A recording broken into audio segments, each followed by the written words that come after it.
Mas isso aí depende da necessidade de cada um. Por exemplo... Bem, a gente tá aqui na sala, nós estamos discutindo, porque aquela mau caráter... Deixa eu filmar ela aqui, ó. A Isa, ela disse que a cunhada preferida é essa daqui, ó. A mau caráter da Cláudia. E disse que essa é a mais bonita.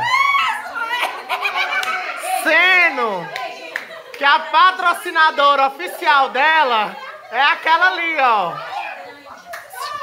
Sendo que a patrocinadora é ela, do qual ela come, bebe, faz tudo aqui. E ela ainda é uma carniça. Agora diga aí pra gente, é ou não é uma mau caráter? Agora ela vai pra casa de quem? Ela vai pra casa de quem agora? Ah, dessa daqui, ó. Pra casa dela.